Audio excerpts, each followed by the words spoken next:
Welcome, everybody, to Wager Talk. Today, I'm Lawrence Presman. That guy is Brian Power. He's sitting in Teddy Cover Seat, and you're watching the best daily all sports betting show on the planet. And we're happy to have you guys with us. If you've never watched the show before, I think it's incredible. It's informative. It's funny. It's got a good vibe. Brian Power is on it, so how bad could it possibly be? Today's show. Yeah, I know, Brian. That wasn't like, that's like, it's like your shit doesn't smell as bad as theirs. Anyway, today's show, Adam Trigger joining us. He's going to talk about college football, Akron, the Zips. Then we're going to take a look at the NBA Summer League. Ronald Cabang is going to join us after that. We're going to look at 2 WNBA games.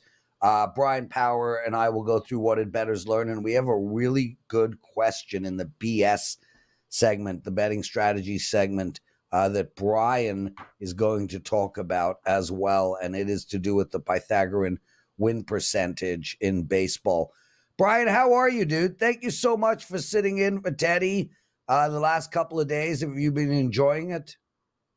I absolutely have. It's a great opportunity to take advantage. Steve was a great co-host.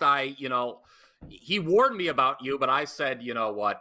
With Prez, it's going to just be like putting on a glove, man. It's going to be so easy. It's going to be the fastest 40 minutes of my life, so I'm very much looking forward to it. Third time's the charm, Prez. I am nailing this co-hosting gig here today. And then I'm going on vacation. So, dude, it's so funny that Steve Merrill warned you. I went golfing this Sunday, and I went with a buddy and two buddies, but one of the buddies brought his brother, who I've never met. And I've never golfed with either of the two brothers. They're both scratch golfers. So I'm driving up with Alan, my friend, and he's in the car going, so Lawrence, you need to behave today. You can't start screaming, great shot, and you're the greatest golfer I've ever seen. You need to, relax, chill out, take some edibles, and not scream your head off on the golf course. Meanwhile, the one brother is driving with the other brother, and as it turns out, the brother who knows me turns to the other brother and says, I just got to let you know, he's going to scream a lot on the golf course. He's really eccentric. He's totally strange, very loud, but he's got a heart of gold, so just bear with him. So, yeah. So it seems like everybody is always justifying the Prez. Adam Trigger joining us. Ad, did you warn Mallory when we went for dinner?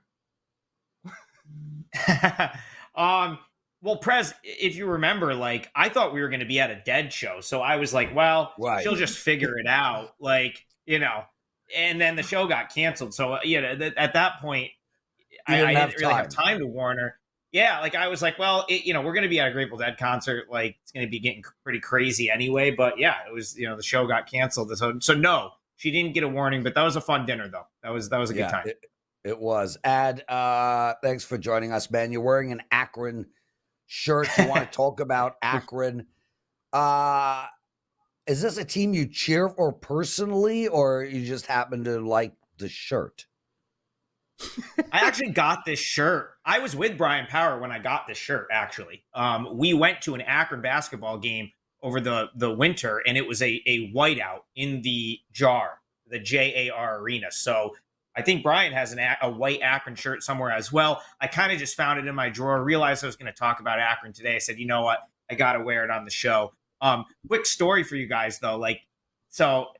Bad beat story for me here. Last year, I took Akron season over wins, over 2.5, plus 120. I actually bet this at the WagerTalk meet and greet at Westgate. It was plus 120. And, it was I didn't talk about it on shows, but I talked about it to people that were at the meet and greet, had the ticket on me. And of course, that was one of the ones, you kind of just bet that in private. You don't go on shows and try to make a case on how Akron last year, who hadn't won a game in God knows how long, or won more than one game, is gonna win 3. And it turned into a horrible beat because they had 2 wins. They lost 4 or 5 one-score games. And the last day of the season, I thought I was going to be sitting here with a refund, because if you guys remember, the Buffalo game got rescheduled. It didn't look like they were going to play it. Then they play it, And I'm like, I decided I loved Akron in the game. I bet more on the point spread. They were like a 10-point dog. They were up 16-0. I had a chance to get out of it with a win if I wanted to, or a hedge. I said, you know what? We're going to let it ride. And Buffalo scored the game-winning touchdown in that game with a minute 15 left on the clock to make to kill the season win total over. Akron finished 2-10. I lost that ticket, but I did win the Akron spread bet there. And so just a little, I'm prefacing my whole sort of breakdown here with the fact that I'm coming back with Akron again this year. I think this team is much improved. And so I'll kind of give the breakdown, but I just wanted to throw that story out there quick because I know people that were at the meet and greet probably remember that. Okay. Yeah, no, So- as far as oh, go ahead, Prez. No, so yeah, one of my favorite things in the world is listening to bad beat stories. So thank you for that. Ad, you're going with them again this year, dude. You are a sucker for punishment. Tell us what's going on. See, Prez, that's where I think it differs. I don't think this is going to be punishment at all this year. Last year, I think I took a flyer on a nice price. This team could go to a bowl game this year. I really honestly believe that. And their season win total right now is 3.5. And even with a juice 3.5, it's still playable. And I got to be honest, like if this moves up to 4, if you start seeing like a plus money on like 4.5 or anything like that, I'd be willing to take it because I really do think that this is like a potential 6-6 team in this conference. They got 15 starters back. I think it's like 8 on one side of the ball, 7 on the other. Second-year head coach Joe Moorhead he kind of like has his guys now, and he's been able to like take the guys he liked from last year's team, bring in some guys through the transfer portal. This should be a really good team, and they started to look like a really good team toward the end of last year. Specifically, the defense was played outstanding down the stretch. Brian Power asked me a stat off air, and I think I have it, and I want to know if this is the one that you've heard. They actually outgained teams by 41 yards in MAC play last year, which is kind of incredible for a team that finished 2-10 and on paper looked like one of the worst teams in college football. I don't think that was the case at all. They bring back DJ Irons at the quarterback position. If you guys remember, he got hurt last season toward the end of the year, so they played some of those games without him. -13 turnover margin for Akron last year. It was one of the worst in the country. I would be willing to bet just that they improve on that. And teams that can improve on their turnover margin tend to improve on their overall results. So this is just a team, like, I think they're improved on both sides of the ball, and their schedule is quite soft. Like if you kind of like comb through their schedule and you can get past the probably 2 losses in non-conference play that they'll have, against Kentucky and Indiana, I think this is a pretty manageable schedule in a MAC conference that, outside of Toledo, a lot of these teams could be right in that 6-6, area. And then there's a couple bad ones, but you get past Toledo, this is a pretty close conference in terms of like, there's a whole slew of teams that could be 6-6, 5-7, 7-5. Over 3.5 wins. I've got the path as to how it's going to get there. But I could see them winning 5 or 6. Wow. Yeah. And I'm glad you hit on that, Trig, because I'm obviously in the heart of MAC country. And I can tell you, like, the average power rating for a MAC team coming into this year is as low as I've ever seen it. This conference gets annihilated by the transfer portal, as you know. So just to clarify, you do like them over the season win total, but this is a team that's probably going to cover a lot of point spreads as an underdog, right? I mean, they had a lot of close losses last year, so they were covering, generally speaking, last year.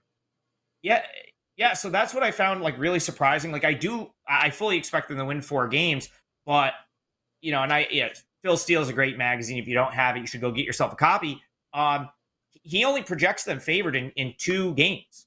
And then that obviously could change as the season goes along. So, let's say they're only favored 2 or 3 games. You might end up, actually being better off just kind of riding them as a dog game, week to week, as opposed to, the season win total over. But Brian, I think I have their path to 4 games here. And if you look at their schedule, they're going to beat Morgan State. That's a layup in the non-conference for them. So there's one.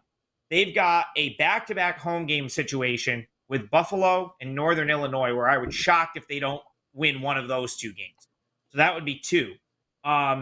They play Kent State on a Wednesday in prime time. Kent State is the worst. Yeah. Yes. Yeah. They're horrible. They're the team that's like, I think their win total is set at 2.5 this year. So they're the worst team in the conference. They should be, and that's in Akron. It's an Akron home game. So that's one of the games that they're going to be favored in for sure.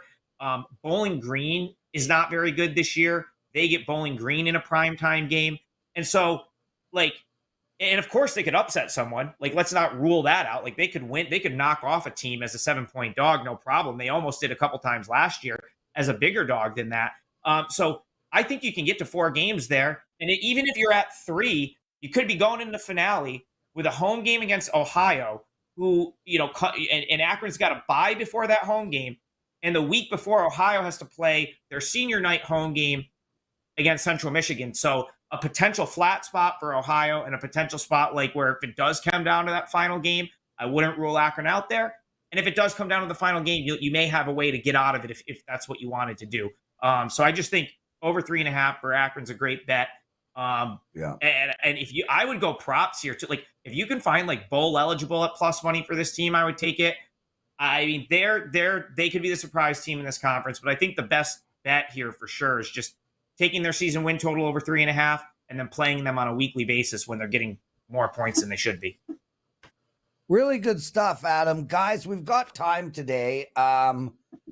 Scott Fells writes, any chance you could talk about the Florida State season win total? Now, I was typing back in the chat room, and I was going to say to Scott, I doubt it. I have no idea how much research both Adam and Brian have done on this topic. I haven't done any, and I don't want to spring it on them. However, if you guys are capable of talking about the Florida State season win total, well, Scott took time out of his day to come onto the chat room, and I'm happy to at least attempt the question, Adam. I don't have a huge opinion here on the win total, only because I think that I think Florida State is going to be a popular choice in the ACC this year. But with that being said, I don't know if I I don't know if I want to play against them under, because they're one of the most experienced teams in the country in terms of what they got back. So I'll kind of defer to Brian, see if he has a better opinion than me. I haven't played anything there at all. Yeah. Brian? Yeah, Florida State's going to be good, but here's the interesting thing when you look at the ACC big picture, okay? And this doesn't exactly roll off the tongue. It feels that Clemson is under the radar vis-a-vis Florida State, and that just if anyone's been paying attention for the last decade, that just doesn't seem right. And it seems like right where everyone's expecting Florida State to come out of this, maybe win this. Remember, no divisions anymore in the ACC. They got rid of that. But Clemson almost feels like undervalued, which is something you have not been able to say in a very, very long time. So that's my kind of big picture take when you line up Florida State and Clemson. I actually think the value in that conference is on Dabo Swinney's Tigers. I would agree with Brian, that. I think that's a very good statement right there. Guys, one last thing. Sports Avenger writes, what do you guys think of NASCAR declaring a winner of the race with 75 laps to go because of rain instead of postponing it to the next day? Look, guys, Sports Avenger, we're not capable. I mean, what do you think of it? I think it sucks. Like, it's shitty. But in the same regard, we're not experts on any of this stuff. Like, let me ask you a question, Sports Avenger. Can they do it again the next day? Start it all over again? Can they get the staff, the track, the people to come back? What's the weather like? What about the TV rights for the next day? I don't know. There's so many variables here. I think it's got to go a certain number of laps, because I've been to a rain-shortened NASCAR race before. My dad's a big NASCAR fan, and every once in a while we'll go up to Loudon, New Hampshire, or other tracks, but that seems to be the one that he likes to go to. And this was years ago. We ended up going up. It was a rainy. It turned out to be a rainy day, like mid-race, and so if they'll either move the whole race to the next day, and some NASCAR fan could correct me, but I think if they get to a certain lap, like I think it was Ryan Newman, the day we went, they just said, yeah, we're done. We got to a certain number. He's the winner and we're out. So I think it's just pretty similar to baseball. 6 innings, you get 6 innings in, you got a winner, we move on. That's what but I don't know, did it decide something? Because like I don't follow NASCAR, got to be honest. So Yeah, I don't. I don't know what the significance is, but I mean, I drive left every now and again, mostly at left turns, but other than that, that's all I got in regards to NASCAR. Deuce Bigelow, guys, we're taking questions. Deuce Bigelow wants to know thoughts on the Tennessee Vols making the playoffs and Michigan winning the national championship as a prop bet. Brian, I'll go to you first. Do not like the Tennessee Vols to make the playoffs. Michigan, so a lot of people like Michigan. It is very I know people are going to talk about like Alabama. So it's hard to make the playoff 3 years in a row. I don't think there's like a ton of, I admit, they're one of the best teams in the country on paper, and that Ohio State rivalry certainly seems to be turning. You know, anyone who follows college football knows rivalries have a funny way of turning, right? For 20 years, Michigan gets owned by Ohio State. Yep. Now they've beaten them back-to-back years. Harbaugh badly outcoached Ryan Day last year. And Michigan is going to be 9-0. There is no doubt in my mind Michigan's going to be 9-0 going into a final 3-game stretch of Penn State, Maryland, and Ohio State. I don't know. They're one of the best teams in the country, but I don't love a team. And they should have beaten TCU in the semifinal last year. That was just a rotten luck in that with the interceptions and the turnovers. But I don't love the value right now, Michigan getting to the playoff or winning the national championship. Well, and the other thing with Michigan, I was just going to comment on what Brian said with Michigan to build off that point. Brian's right. They're going to probably be 9-0. But the game, like if they were going to lose, it's going to be at Penn State, and then it's going to be at Ohio State. And I wouldn't really it would be almost more beneficial for them if those games happened earlier in the season. Because let's say they are 9-0, and then they go into that sort of the end of the year losing two of assuming they lose those games. They haven't lost them yet, but at Penn State, like Penn State's a top 10 team. That's going to be a tough road game. And then Ohio State on the finale. I don't know. I kind of agree with Brian. I don't love how it sort of ends for Michigan there as far as schedule is concerned. And I also agree with them. I'd be selling Tennessee this year. I think that they are going to be their value may have peaked based on what they did last year, and at least early on, probably going to be more value in playing against them than there would be, trying to back them in any scenario. Changing coordinators there too, I believe, in Knoxville. Sure. Yeah. Incredible stuff, guys. Does the Blue Jays win 89 games this season? I say yes, they do. I hope so, Prez. Yeah. Go. Well, I was going to say, I have some Blue Jays season-long bets that I need them to have a big second half. So I'll be rooting for your boys there. I need the Blue Jays to go off. Does that mean 4 90-win teams in the East, though? When was the last time that happened, that we had 4 90-win teams in a division? If one of them isn't going to be a 90-win team, I think it's likely the Yankees. I think the Jays are a real bet-on team moving forward. I think this is going to be one of the best teams in the league for the second half of the season. They're just loaded with talent. And, as we'll talk about later, Brian, they haven't played their best ball. We got to keep moving. Adam, NBA Summer League. You want to talk about that? I hand the mic to you. Yeah, this will be quick, Prez, because I really don't have analysis game to game. What I will say is, so we did this on Wager Talk last call on Saturday. Show you should be watching if you're not already. I gave out 9 of these, and these are all just sharp angles that have gotten hit. They went 8-1. So people have been asking about them. That's why I've been kind of doing them on a slow week. Last few days, they kind of broke even. I think 9 and 10 are the ones I've given out since the 8-1 day on Saturday. Again, some of these have moved, so be smart. Pick and choose. There's certain ones you're still going to be able to get in on that are reasonably priced.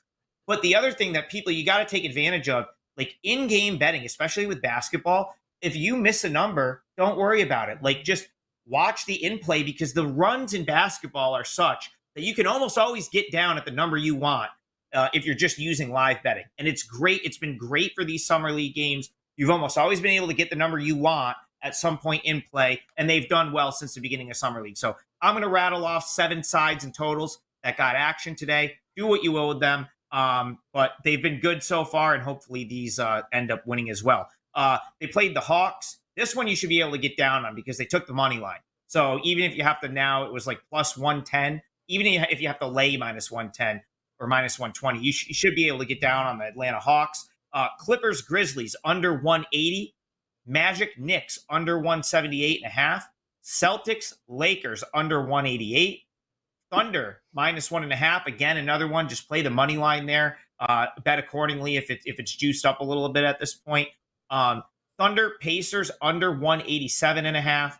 Raptors, Pistons under 179.5.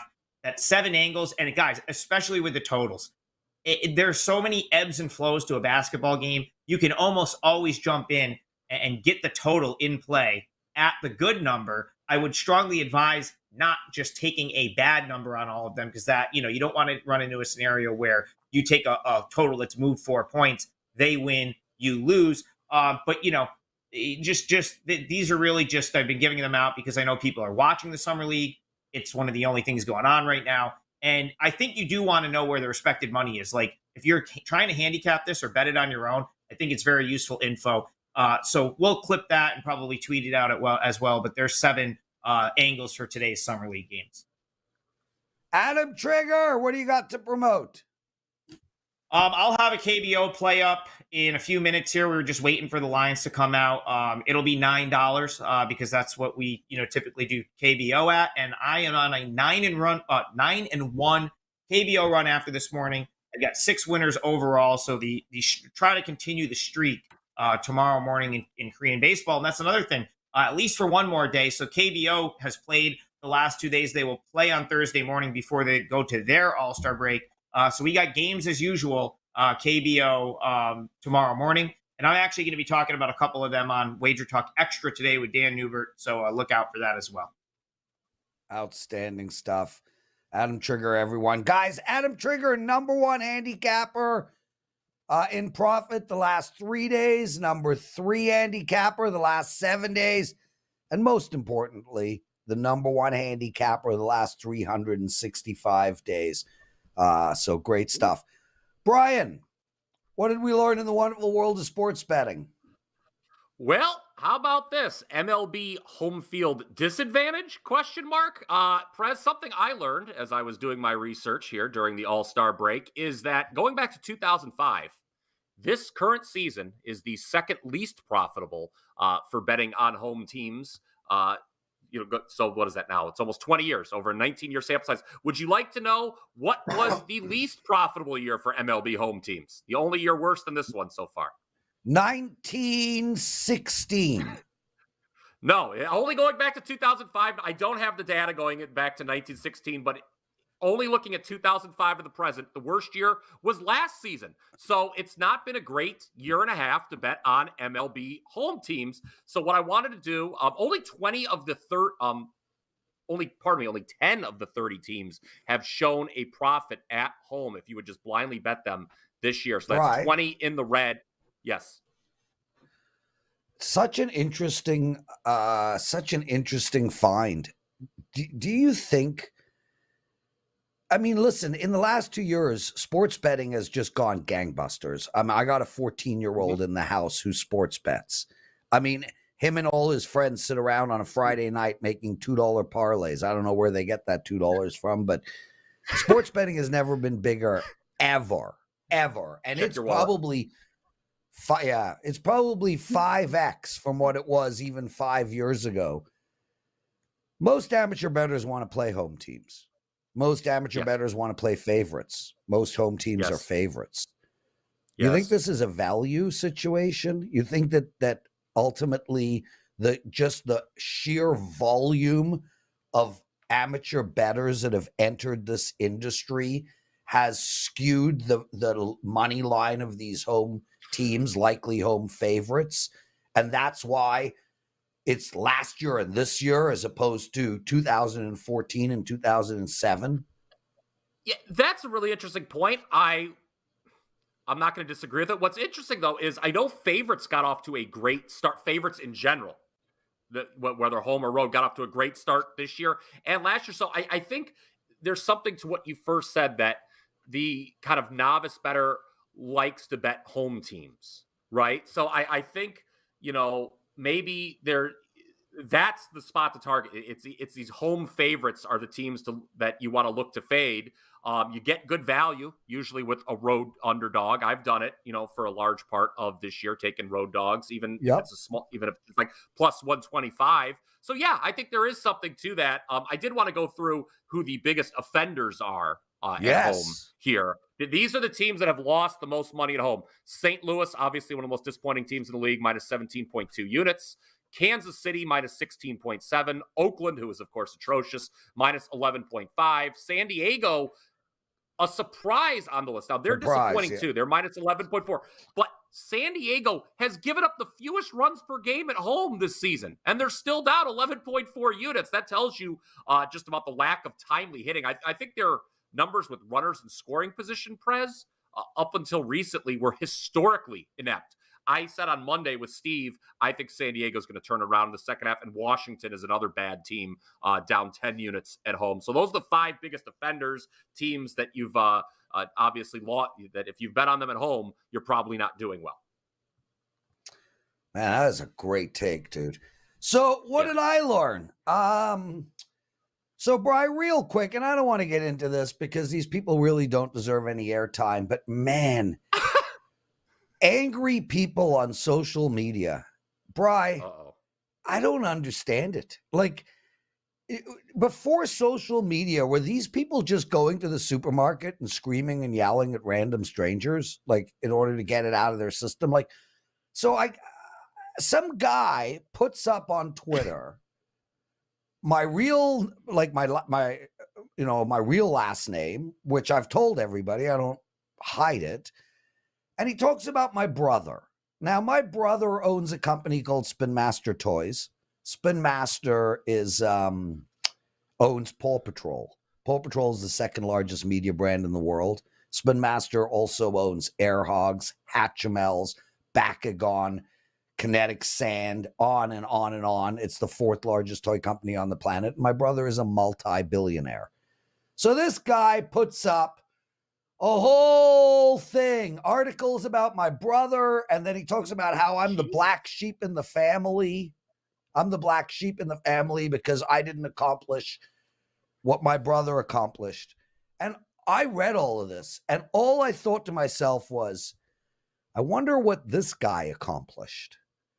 Like, here I sit in a 4,000 square foot home with a beautiful pool. I drive a BMW. I got an electric M5 coming soon. I'm permanently on vacation. I'm totally retired. Johnny and Rick run WagerTalk now. I have the most charmed life possibly imaginable. And this guy is screaming about me being a loser. What are the chances that this guy can rub 10 cents together? And you're also co-hosting a show with me, Prez. Let's not leave that off your resume as well. Yeah. I mean, look, I don't know what prompted him to do this. I mean, not that would excuse it all, but no, he just out of nowhere, some guy just started annihilating your entire life. Is that what you're telling me? And I missed this on Twitter somehow. So I Googled micro penis. That's got to be it. I mean, I racked my brains, and that's got to be it, dude. Like, nobody can just randomly be angry at a person they've never met before in their life and start putting this shit all over social media unless they literally have a micro penis. Like, I don't understand it. Anyway. I don't know. People are bored, and it's easy. It's easier than ever, I guess, to do something like that. I mean, it's and just for the record, because J-Rock writes, people always gonna hate no matter what you do, not worth the effort, let the clown have the circus. Yeah. J-Rock, I'm with you, bro. This stuff doesn't bother me at all. I have the thickest skin, I could care less. It's just baffling. I'm so curious at the depth of depression that these guys must live in. Anyway, Ronald Cabang joining us, everyone. Oh, you want to go? And go. Yeah, well, and never engage with those people, because that's all they want is an argument, and that's going to waste your day. That's going to waste your day. Dude, you know what the best thing to do is? So for everybody out there who has some problem with somebody on Twitter, don't block them. Mute them. Because if they're muted, they don't know they're muted. So they will respond to all your posts, get all angry, write these diet, and nobody ever sees the shit. So anyway, Ronald Cabang joining us. And that is go today's ahead, social Brian. media tips on Wager Talk. Yes. So that'll be a new segment. What up? What up, RC? How you doing, guys? Hey, Prez, can you get your brother to send my boy some toys? 100, I swore there. 100% I Yeah. can. So you email me separately, and I will get you a box of toys. Hey, No there it is. problem. That's dope. Hey, thank you, Prez. Yeah, my boys Yeah, love that ask stuff. Johnny, I didn't dude. realize. You never told me that. You never told me that Well, about I your mean, brother. listen, I'm not walking around with like a sign on my back talking about my brother's successes. I'd like to talk about my successes. I started a company called WagerTalk.com with two other guys. We're the Love largest it. sports Yeah. handicapping company in the world. I'd like to know. It doesn't matter. My brother has the fourth largest toy company. I have the first largest handicapping company. Who Hey, achieved you got that? more? Yeah. Yeah. That's Anyway, amazing. my brother, let's talk some WNBA, shall we? Bri, you gonna have some follow-ups on this, or should we just let RC talk? I think we should let RC talk. Although I am interested to know, because it's always a common question. Like, do you find the WNBA easier than the NBA? Is it something where there's like some advantage that you wouldn't get because the market might not be as efficient? I guess that you can address that while you address either of these games, Ronald.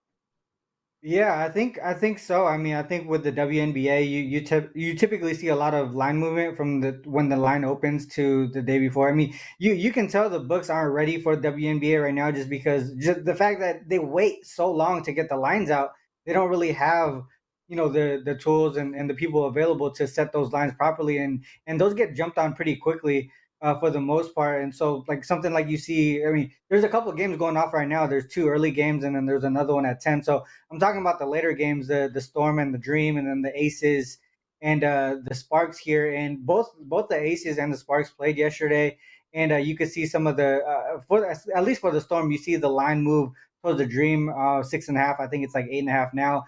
The opposite has gone for the Aces. Aces typically are heavy favorites, but with the back-to-back and the Sparks playing only like 4 games so far this month compared to I think the 6th one for the Aces. I think the books probably just over-adjusted in my opinion. I think the Aces might be the spot, but I'll talk about that a little bit later. First one up here, the Storm and the Dream.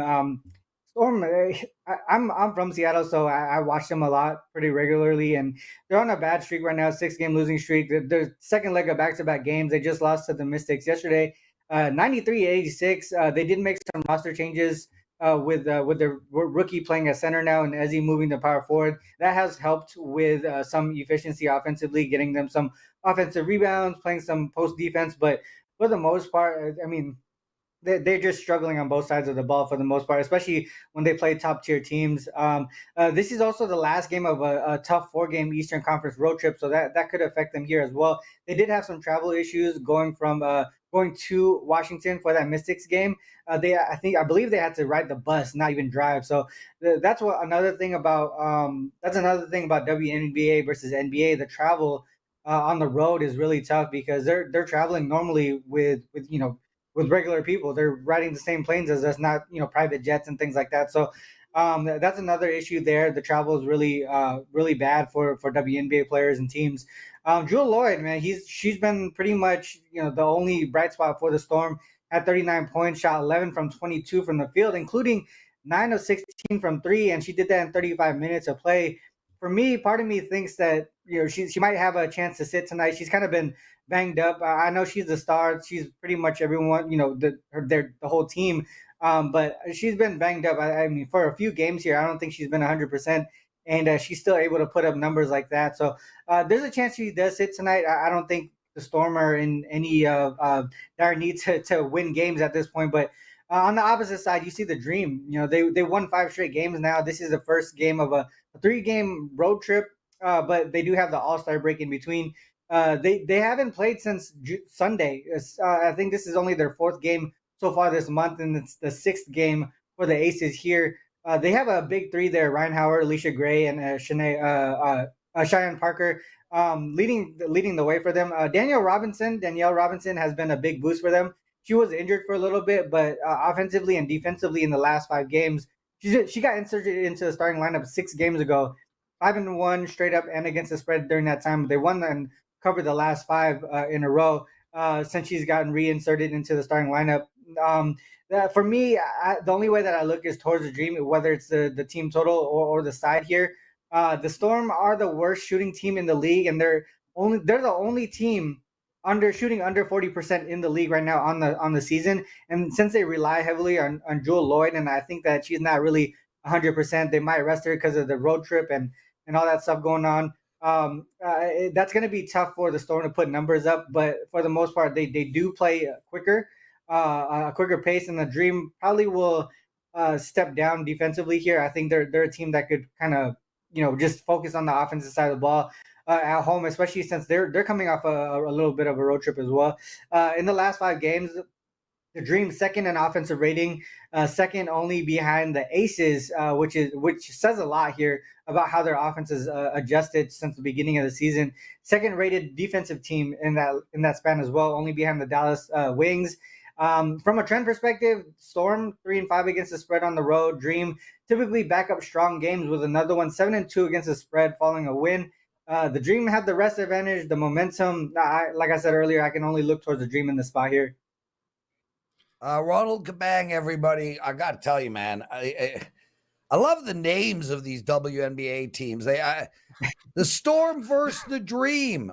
Welcome, everybody, to American Gladiators. Brian Power will be taking on the Storm. Ronald Cabang, the Dream. Ron, we're talking Aces versus Sparks. Before we get into that real quick, guys, 141 of you are watching. I know that doesn't sound like a lot, but it is no baseball day today. 34 likes. Come on! Hit that like button for us. Subscribe to our channel, please. It would be greatly appreciated. Ron, Aces versus Sparks, where do we go here? I'm going to be looking towards the Aces here. I know they're on the second leg of back-to-back games they just played yesterday. They didn't beat the Mercury last night, 98-72. I had 2 plays on that game. I had the first half over. I ended up pushing, and then the full game on the Aces there. We got a pretty easy win on that one. Most of their key players played no more than 30 minutes last night. Only Chelsea Gray played 32. Best team in the league right now. Number 1 offensive rated, number 1 defensive rated. I think they've only lost 2 games on the season so far. They do struggle more defensively on the road than at home, though. That's one thing to note there. On the Sparks side, they are on a 5-game losing streak. They are well rested, though. This is they've only played a few games here. I think the 4th game and the 6th game for the Aces, something like that in the last month, this month. During the losing streak, it's really been their offense that has been struggling. They're dead last in offensive rating the last 5 games. They're also still dealing with a lot of players being out, a lot of injuries, and player rotation here has been I guess an issue. So one thing to mention though, Carly Samuelson is back for this game, but most importantly, Lexi Brown is still out. Chanae Clarendon and Nia Clouden are all out as well. Hamby is probable, so she should be in the lineup today. That'll be some help for the Sparks there, but I don't think it's enough really to do too much damage. The line has been adjusted too much, I think, in my opinion, because of the back-to-back. One thing on the Aces side is I'm not sure if Candace is out again today or not, but I do think that she affects the total more so than the spread. They play a bit quicker without her. Their offense goes up a little bit, but their defense does take a hit, especially in the post without Candace. So for the most part, I think if you're looking at the spread, I would say Aces is the way to go. I don't agree with the line moving towards going the other way. From a trend perspective, nothing too significant from the spread side, but the Aces are 7-2 to the over when they're on the road this season. So that's one thing to mention there. But like I said, overall, I think the Aces are the play, whether Candace is in or out. I think the books over adjusted. But if she's out again, I would also look towards the over in the spot as well. Ronald Cabang, awesome stuff, man. How you doing in the WNBA? What do you have to promote for our clients? Yeah, some of the streaks that I have up right now, up 20 units on the last 55 WNBA straight bet wagers. Yesterday I had a 4% play on the side in the WNBA. I don't do 4% often in the WNBA, and since I joined WagerTalk and Sports Memo, I haven't lost a 4% side bet in the WNBA. So I want to keep them rare so I can keep that 100% next to my name. Also in the MLB since June 17th, up over 20 plus units as well. So really focusing in on WNBA and MLB for the most part right now. Well, awesome stuff. Ronald Cabang, everyone. Ronald, listen, go visit spinmaster.com. Find the toys that your kids might want. Email me, and I will try put it together for you. Appreciate you. Brian, it's time for our BS segment, betting strategy with Teddy and the Prez. Brian Power sitting in. Our question today, asked by a gentleman named Matt. How often, if at all, do you look at Pythagorean win percentage? And what is the best way to interpret this? I've been tracking some teams for the past 6 weeks and have noticed the Twins have consistently been 4 to 5 actual wins below expected wins.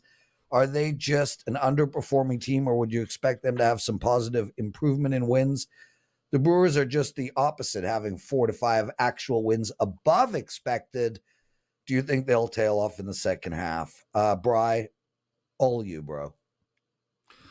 I love this question. This is right in my wheelhouse. To answer the first part, like how often, if at all, I look at this all the time. And for those who may be uninitiated or who are looking like, what are they talking about? The Pythagorean wins are based on scoring differential. It's something that it's a way to measure true performance in any sport, right? You hear about it in NFL. So when a team their actual win total is less than their Pythagorean wins, they're underperforming. And then obviously the reverse is true. If you've got more actual wins than Pythagorean wins, you're overachieving. So how does this kind of happen?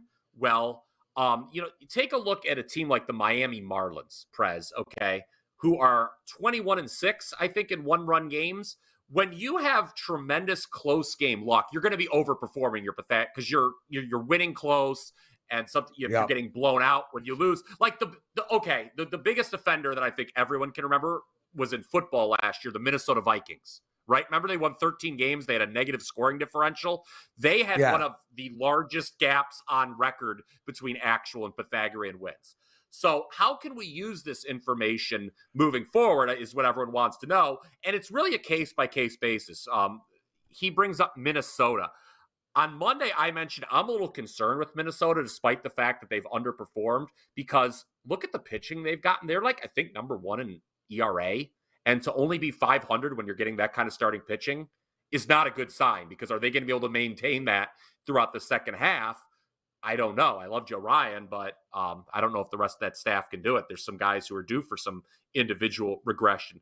Now, on the flip side, you have to be careful about saying, well, this team's not as good as its record, I'm going to bet against them, because sometimes the regression just doesn't happen until maybe the following year. Those wins are already in the bank. Like, people are going to look at teams like Miami and Cincinnati and say, those teams are not as good as their records. Cincinnati, I think 60% of their wins they've come from behind to win. I mean, it's truly remarkable what they've been able to pull off. But I think it's a case-by-case basis. What you need to do is kind of just understand, all right, like, these teams aren't as good maybe as their record, but you also have to understand the books know this, and this is kind of factored in more, where these teams can almost become undervalued right now. But think about college football last year, how everyone was lining up to bet against TCU because they didn't think they were as good as their record. And TCU was covering more often than not. So that wasn't a good move to do. So it's a case-by-case basis. In the case, I addressed Minnesota.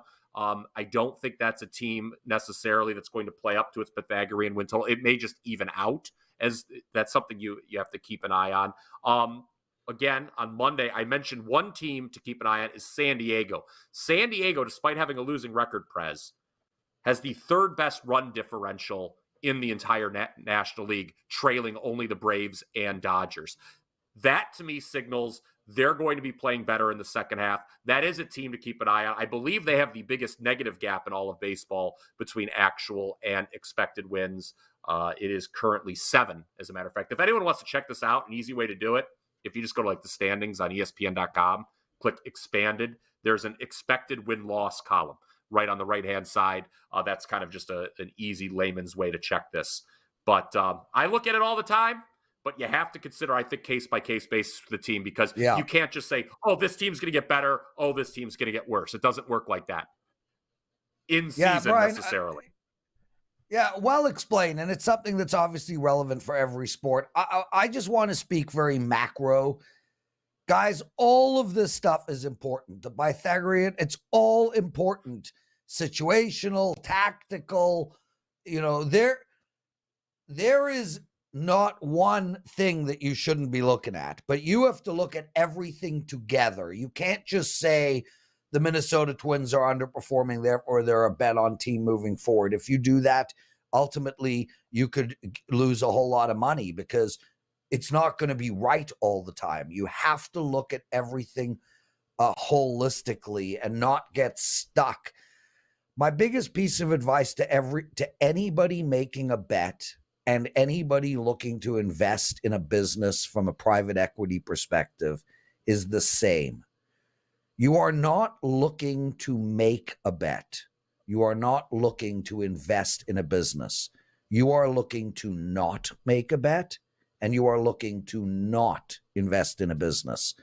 If you go with that attitude, the bets that you have to make are the ones that are more likely to win, rather than the bets that you've talked yourself into making.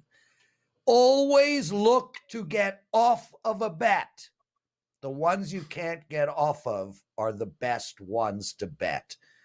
Do the same when investing in companies. Always look to say no. Brian Power, what a show, bro. I really appreciate it, man. I knew it. Yeah, you're amazing, dude. We'll definitely have you on as a co-host throughout the year. I appreciate you. Thank you for doing this. Me and Andy Lang tomorrow. Steve Merrill and Andy Lang on Friday. Thank you all for being with us throughout the show. It was greatly appreciated. And that's it. I'm going to Center Street Deli for Montreal smoked meat sandwich. Dan, we're done.